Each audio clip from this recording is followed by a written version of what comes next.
My name is Patricia Teller. I'm 32 years old, and 3 weeks ago, I became a widow.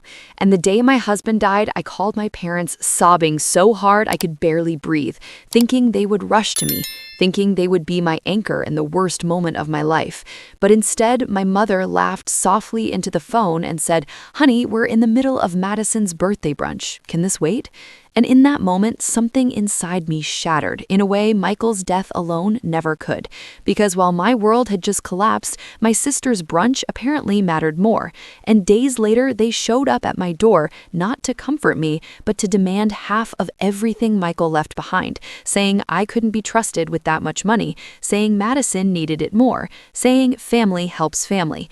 And I felt like I was living in a nightmare. But then my 8-year-old daughter handed them an envelope and asked, "Is this why you came?" And that was the moment everything changed, because inside that envelope was a letter from my late husband. And when they read it, their hands started shaking. But before I tell you what was in that letter, I need you to understand how this all began, because it started on a quiet Saturday evening when I was folding laundry while Emma watched cartoons upstairs and Michael had gone to the store, kissed me goodbye, asked if I needed anything, and I joked that I just needed him back safe. And those were the last words I ever said to him before the hospital called to tell me a drunk driver ran a red light and he didn't survive. And I remember dropping the phone, screaming, Emma running down the stairs terrified, and me dialing my parents thinking they would come, thinking they would know what to do, only to hear laughter and music in the background, and my mother telling my father it was nothing urgent when I said Michael was dead, and hanging up on me while I sat on the kitchen floor, feeling something inside me die that had nothing to do with grief. And they didn't come to the funeral either. They didn't sit beside me while I held my daughter's hand at the chapel. They didn't show up while friends and coworkers told me how proud Michael was of us. And the only message I got from my sister was a text that said, "Heard about Michael, that's rough," while her Instagram stories showed champagne and hashtags about being blessed. And I cried myself to sleep on his side of the bed, staring at his pillow, smelling his cologne, replaying his laugh in my head. And then I opened his laptop and realized he had planned everything. The house paid off, savings, investments, a college fund for Emma, a life insurance policy. And I felt overwhelmed and terrified until a lawyer emailed me telling me Michael had prepared a will 6 months ago.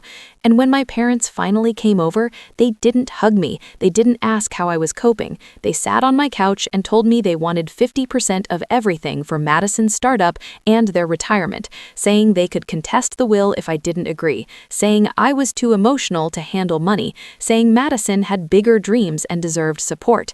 And I felt small, like the scared little girl who always had to be responsible while Madison got everything handed to her.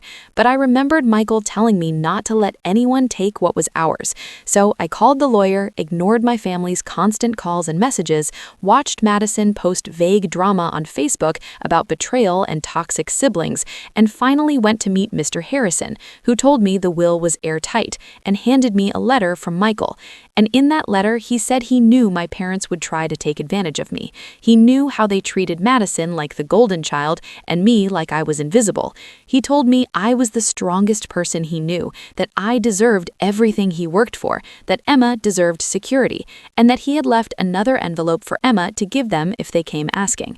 And when I went home and found that envelope in his desk, I felt his presence in the house, like he had planned this moment.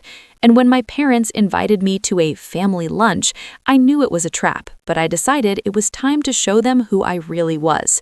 So I dressed up, held Emma's hand, walked into a dining room full of relatives waiting to judge me, listened to them talk about money like my husband's death was a financial opportunity, listened to my parents say they deserved something for raising me, listened to Madison say I was selfish and always playing the victim, and I felt every childhood wound reopen, memories flooding back of birthdays where Madison got the bigger cake, report cards where my A's were ignored, nights where I babysat while they praised her.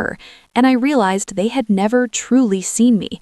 But then Emma stood up, walked across the room with her little purse, and handed it to my father and asked, "Is this why you came?" And the room went silent as my father opened the letter and started shaking. And Madison read it out loud, and everyone heard how Michael knew exactly what they would do, how he recorded the phone call where my mother chose a birthday party over his death, how he warned them that any attempt to contest the will or shame me would result in that recording being shared with their church and extended family.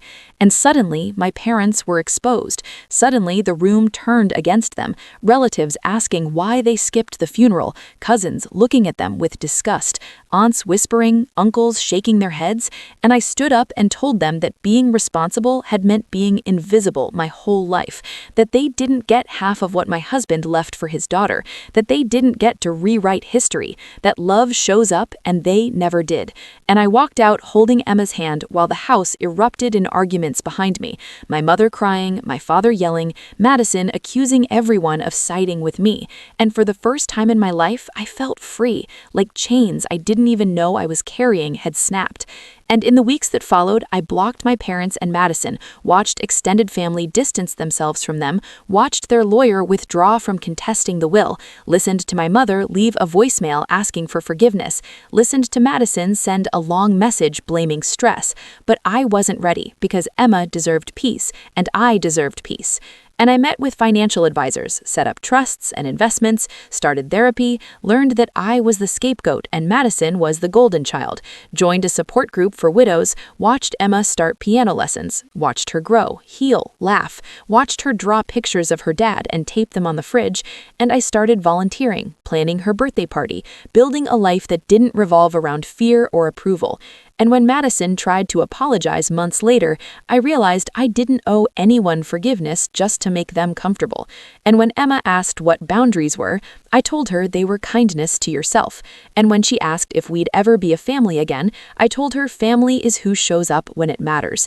And I wrote in my journal that setting boundaries wasn't cruelty, it was self-respect.